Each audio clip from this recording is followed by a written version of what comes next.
Hello Scorpio, welcome to the Plaid Sheep Oracle. The readings have become really connected to the astrology of the moment. I mean, I often talk about different astrological aspects when I do a reading, but now it's really in there, front and center, particularly Mars. The Cancer and Leo reading, they're connected to each other, and they talked about this back and forth that the Mars retrograde will do, moving from Leo back into Cancer and then back into Leo. And then it's showing up again in here. Mars is also your traditional guide, Scorpio. I think of Mars and Pluto as co-hosts in the Scorpio space.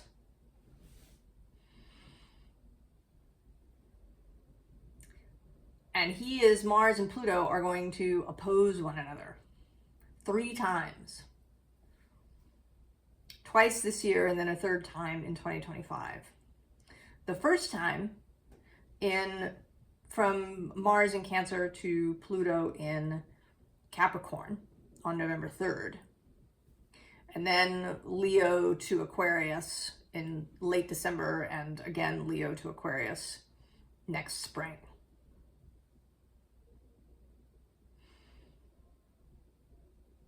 All right, so Mars and Pluto. This is an intense kind of transit. There's also a square happening with Juno in Libra. And then in Scorpio through this. And then interestingly on the other side, at the beginning is Demeter at the end of Aries.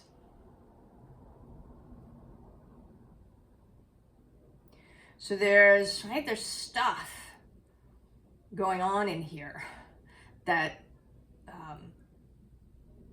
that is deep, that has to do with our commitments, with power, with how we take action to care for others, to care for ourselves.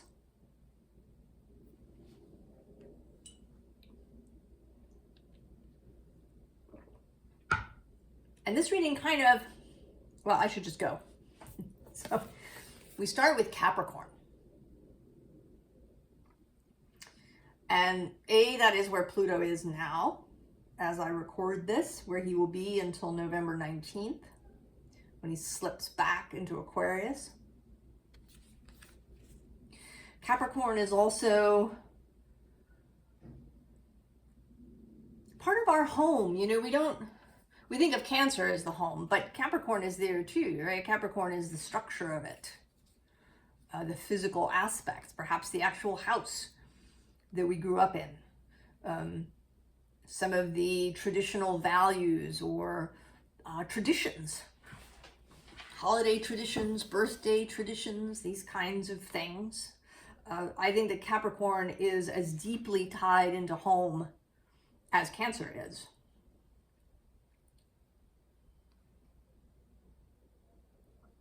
But here it also says achieve.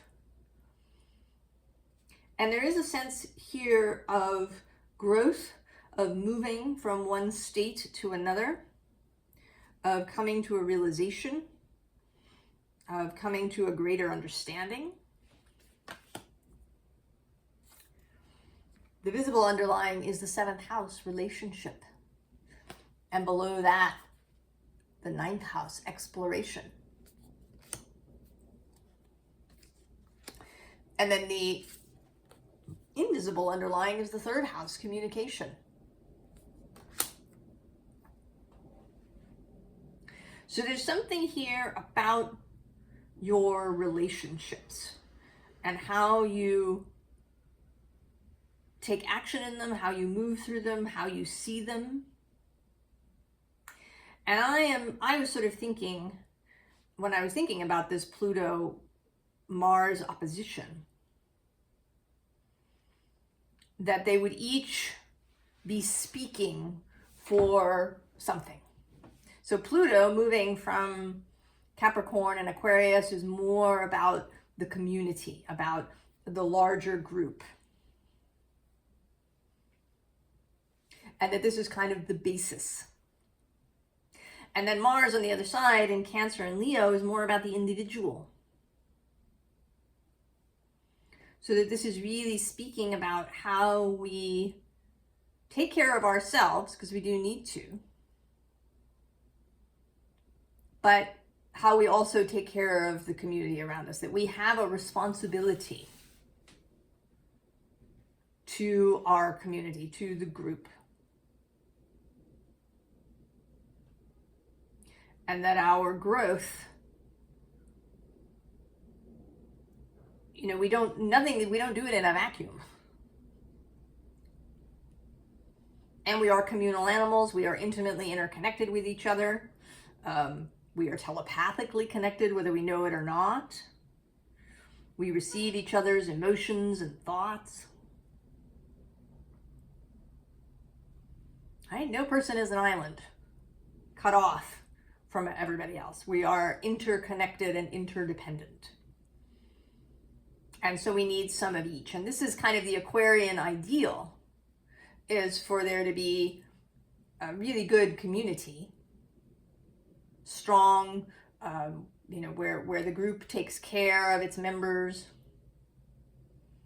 but also where you're able to be your own individual self, that you don't have to fit in or blend in.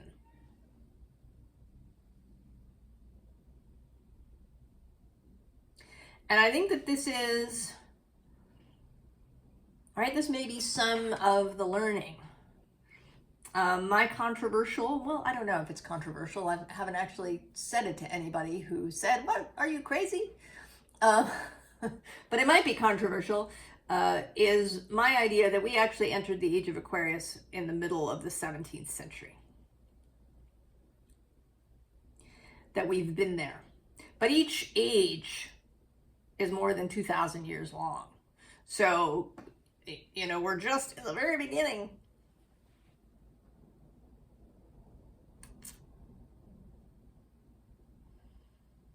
So that maybe over the next, 1,500 years, we really learn this lesson of how to be individuals and a group,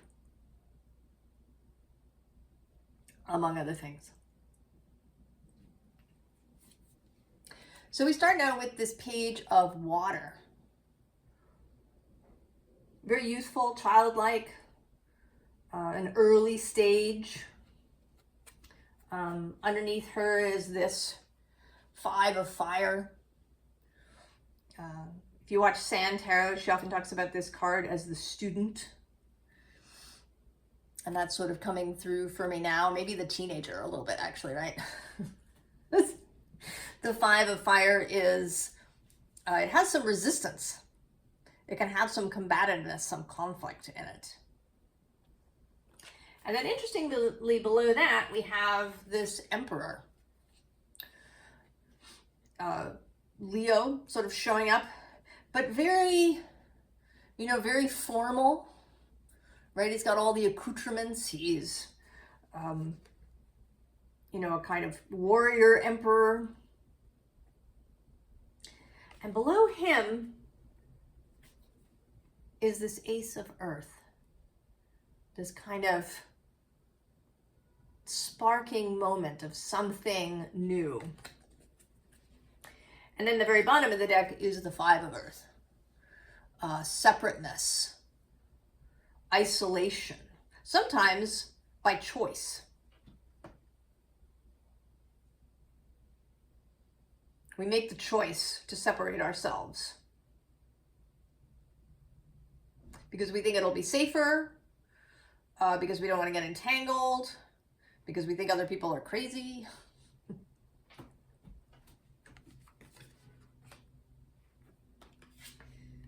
But then we have the Fool, and this particular Fool, who isn't setting out, but who is blowing their horn, right? Calling you, Scorpio, right? Because you're this page, this child, teenager,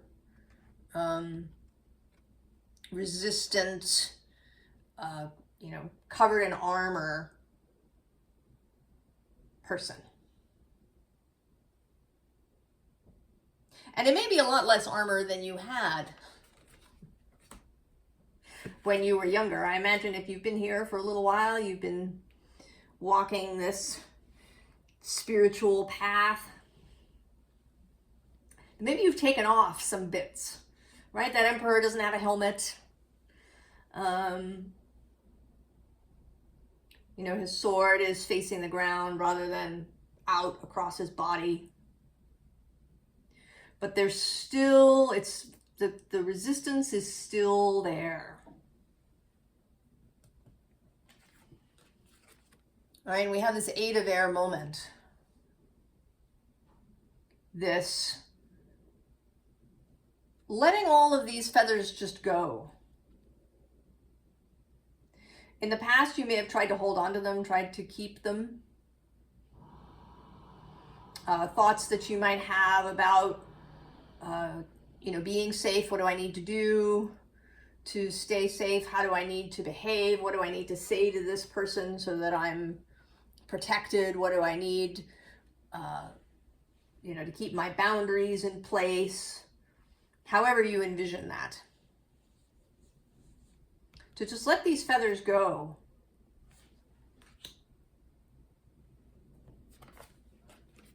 And then we get the King of Water. Your card, Scorpio. And interestingly, Death did not come out. Who is your major arcana? We got instead this King of Cups.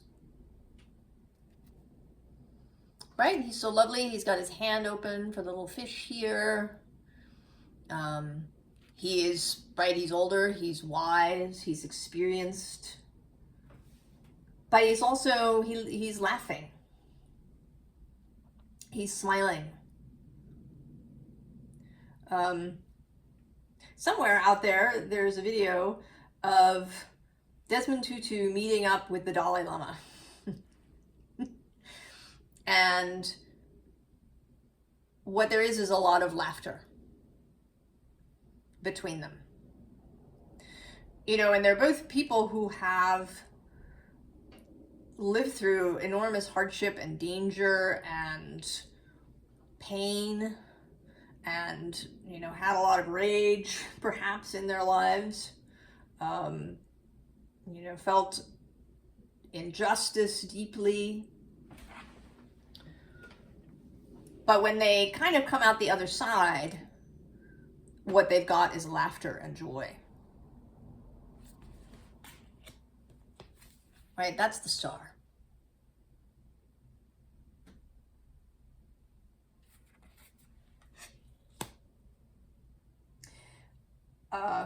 I remember some years ago when I worked at a holistic center, there was a workshop that we were going to have, and we were talking about the title. And the title was going to be Living Undefended. And one person in the office didn't like that title at all. And actually, interestingly, she was a Scorpio. And it just made her uncomfortable. But there was another person who was a Leo, and who I normally thought of as actually very defended, very stubborn, very, she was kind of a combination of a infinite force and an immovable object at the same time. And I were really in favor of this name for the class. And she and I both, I think that we felt it as a relief, right? It was like, right, the cessation of a tension that had been living in us when we thought about being undefended, of trusting, right, of having relationships that start out from a good place, right? That you meet somebody, I mean, you don't tell them your whole life story and everything out of the gate, but that you make the presumption that you're going to get their best self, and that they have a beautiful best self, that they have this beautiful human self, and that that's who you're going to meet. And you don't have to defend yourself against that.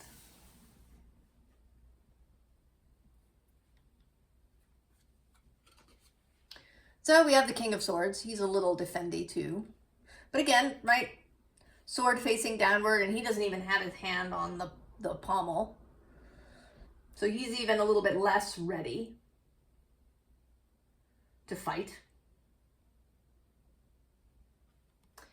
And then on the bottom we have this Four of Swords, which is a little bit of a move away from this Five of Earth, right? It's still being a little isolated, but it's softer. It's more,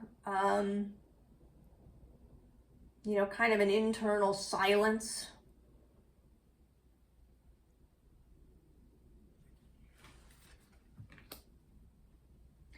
And then moving from the Seven of Swords, and in this deck, right, the possibility of running away, of ditching, of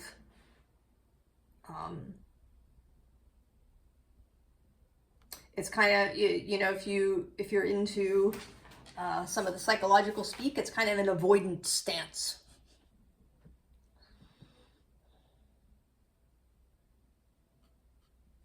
Right? If it gets painful, if it gets a little difficult, if it gets a little overwhelming, I can just leave. But we move from that, first of all, to the Six of Swords. So making a mental shift. A mental shift kind of away from this maybe highly intellectualized, highly mental space.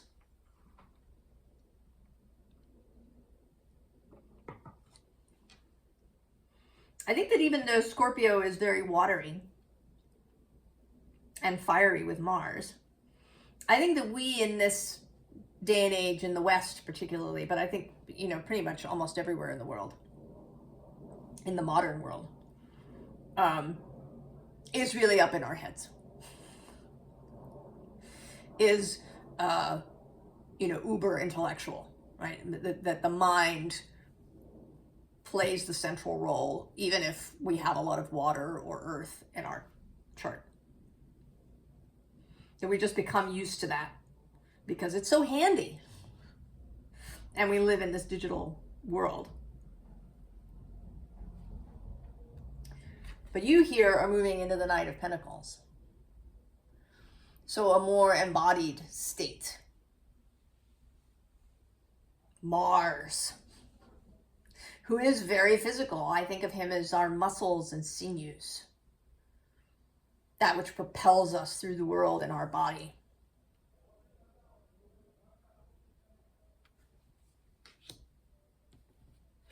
And then the Magician here with the star.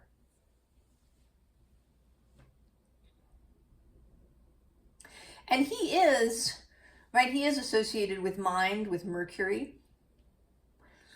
But I think Mercury is more physical than we generally give him credit for. I mean, he is a planet, right? That gives him physical aspect. He can go, the god Mercury, Hermes, could go anywhere, including into the underworld.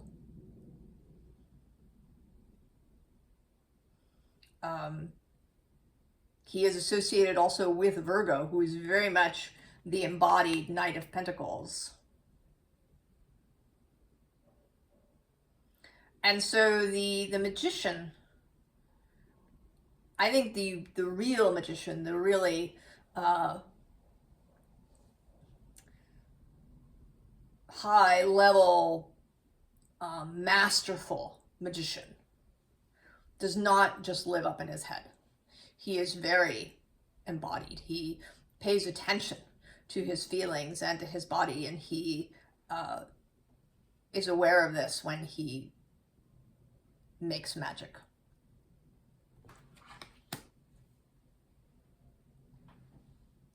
So there is something here, right, about this Mars aspect, this this being in the body. And then we get the Hermit. So here we're moving still, right? We go from kind of from isolation, where we're hiding, to a kind of mental isolation space, into a very purposeful, mindful, right? This is not isolation. This is keeping your own counsel. It is the ability to stand outside of something and look at it when that is appropriate.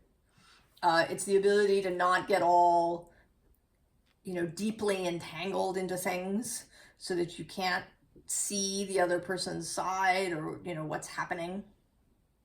It's the ability to maintain objectivity to some extent. I mean, nothing is perfectly objective, but we can reach for it. Now, below him, and what we're, kind of leaving, is both the Devil and then this 5 of combustion. 5 of fire.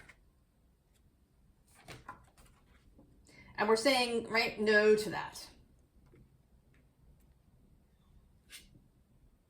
The bottom is the Chariot.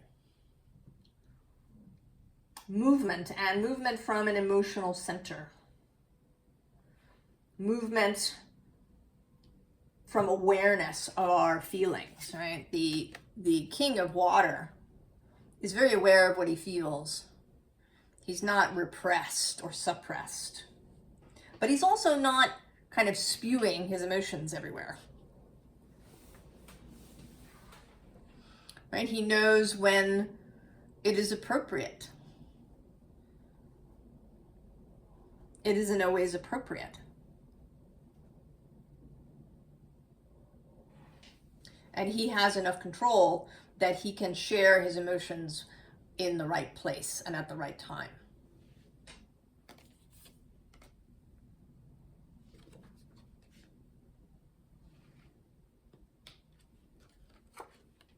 Page of Aether, a different page.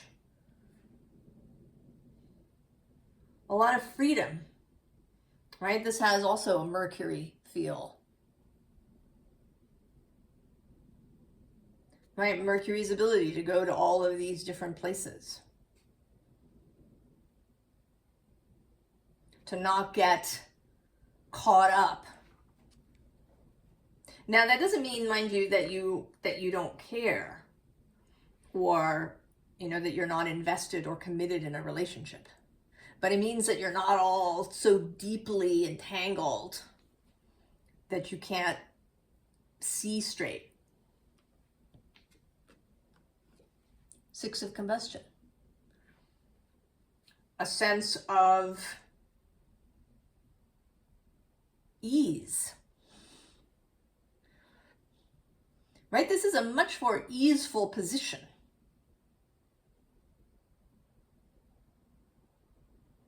When you're not all covered up, when you haven't separated yourself so far away that you aren't emotionally touched.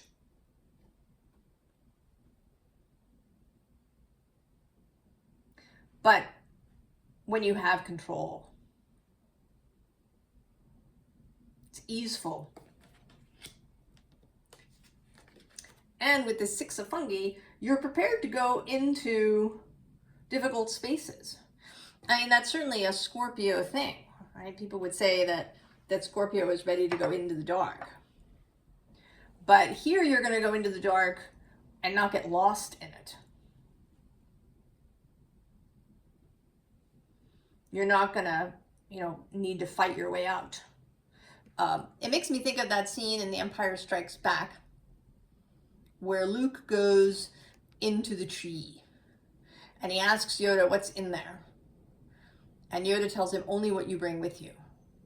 But Luke decides to strap on his lightsaber anyway. And so he ends up having a fight with himself. So what are you bringing into this space with you, Scorpio? You know, this is a leveling up, Scorpio. Right, from this Page of Water, 5 of Fire kind of individual, all the way up into Hierophant.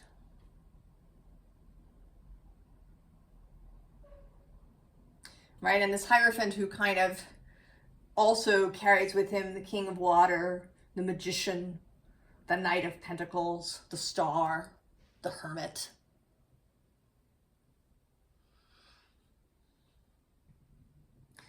This is Taurus card, usually. But there is as much as he's earthy, he's also spiritual. I sort of think of him actually as standing right in the center of the zodiac between Scorpio and Taurus.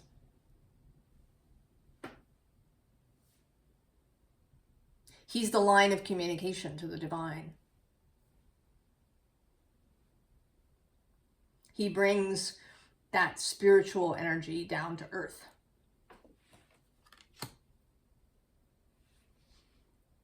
And you are going to be able to do that, Scorpio. That is where you are headed.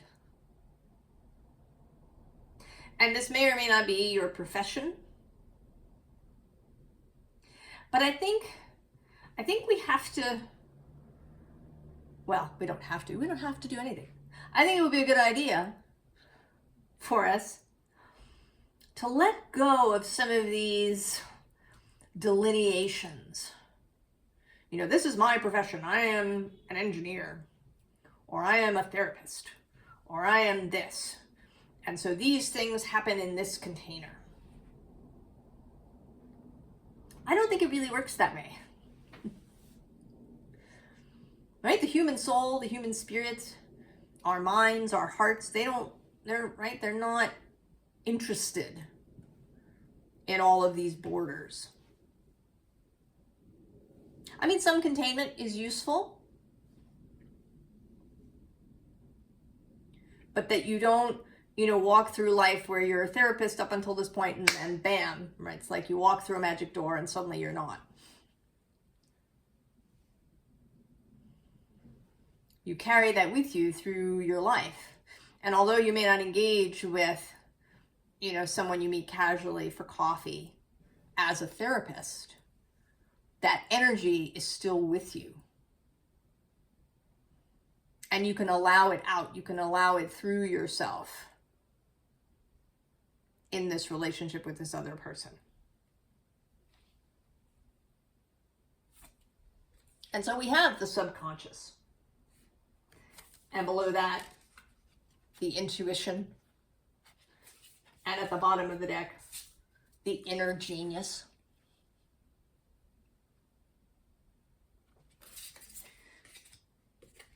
So there is something within you that is looking to be released. Right? It's been called. And it's looking to be released. And these next 3 cards are sort of, I think they're the last, right? They're the bits of fear that exist. So there's ambition, which may be your ambition. It could be that you did have some sort of goal in mind, and that you feel like if you allow this kind of spiritual, emotional change, that it's going to affect that, perhaps. There may also be fears of other people, that other people have ambition and so can't be trusted. And then there's scarcity. That 5 of Earth feeling that there's not enough, there will never be enough. And this, right, there's this little bee here who's trying to give you a key, but you can't, right, you can't see it.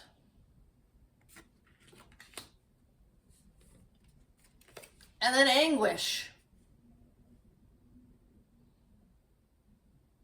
You know, anguish you may feel about the state of the world, or perhaps, you know, the state of people around you. That you may, you know, may feel the need to bottle that up, to avoid it, because it's not comfortable. And when I pulled the cards, I pulled these three. And then as I was examining, or sort of, you know, sitting in with the reading, I felt like there was a fourth card. And that fourth card that came out is the etheric body.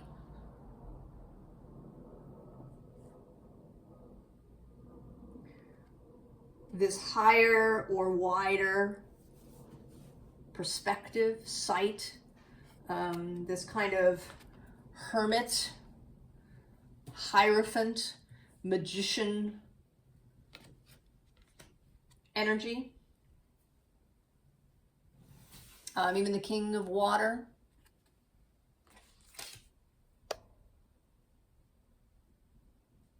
This, right, it's sort of, right, it's kind of a psychedelic card that looks like the inside of a lava lamp.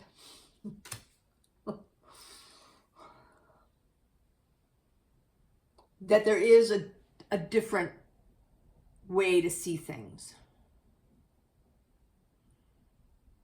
And that the only way, really, to be effective as the magician, to be effective as the hierophant, to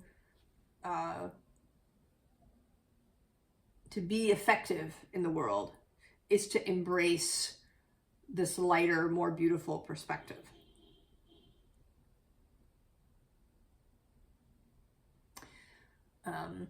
So when I was sitting here, I decided to look, first of all, for where Scorpio was in this deck, since it didn't come out. And it was between Neptune and the 10th house.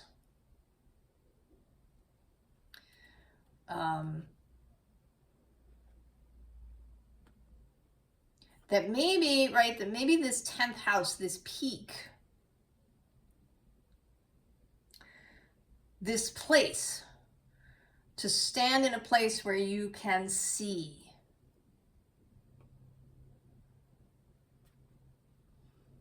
means taking this Neptunian king of water, right? He is Neptune here, Poseidon,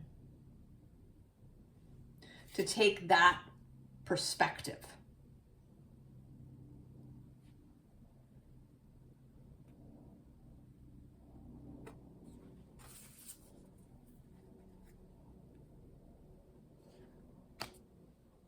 And you know, now I'm wondering where Poseidon, asteroid Poseidon is. It didn't occur to me to look, but I can look and see.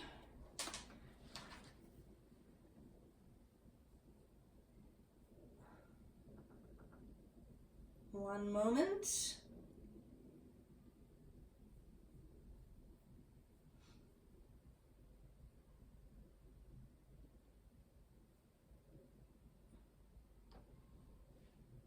And he is in Sagittarius at the moment. I think, yes? Oh no. I take it back. He is in Scorpio. Poseidon is in Scorpio. And in fact, he's conjunct Venus at this moment as I read this. She's been coming through too a lot in all the readings.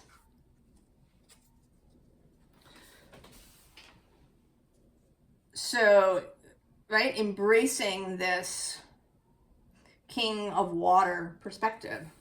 So then I went looking for Pluto as well, and I found him between Saturn and Mars. and Saturn in Pisces currently.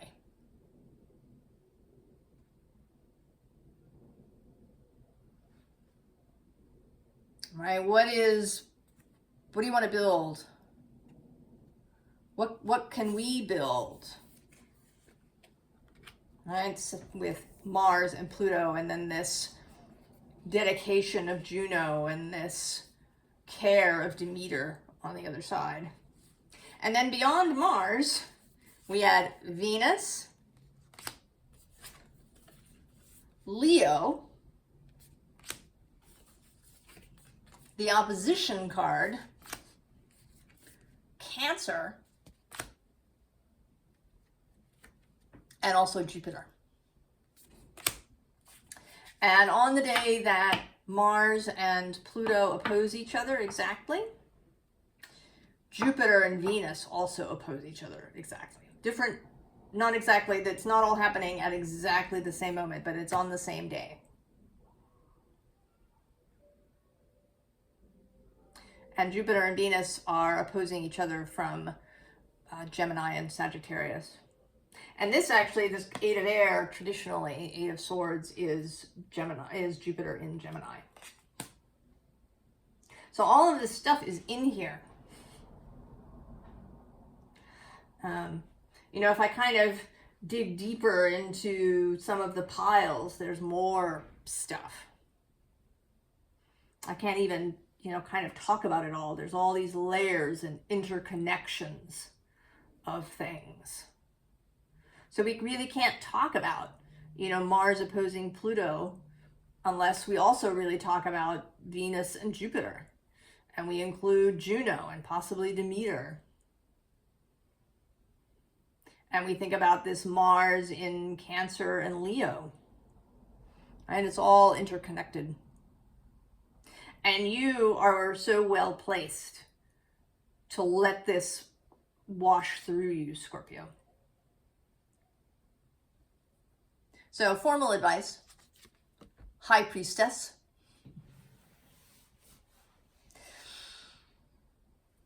Right? Follow the intuition. Step into that spiritual perspective with both the Four of Swords and the Four of Cups.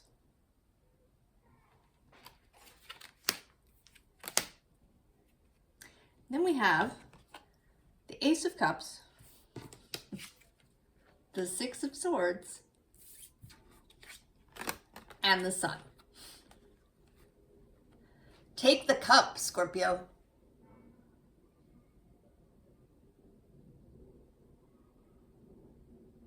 Take the cup. Accept the beauty. Accept the possibility. Embrace the idea that you can have joy, that you can be happy, and that other people can have joy and happiness too.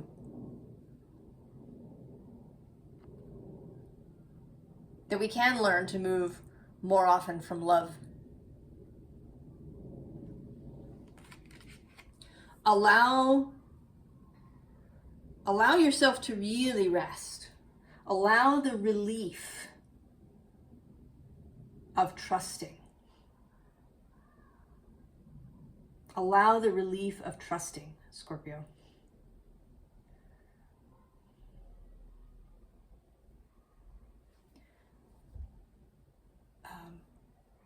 I think it's going to be interesting and exciting and powerful and intense and all of these other things. I wish you all the very, very best, Scorpio. And I will see you next time. So long.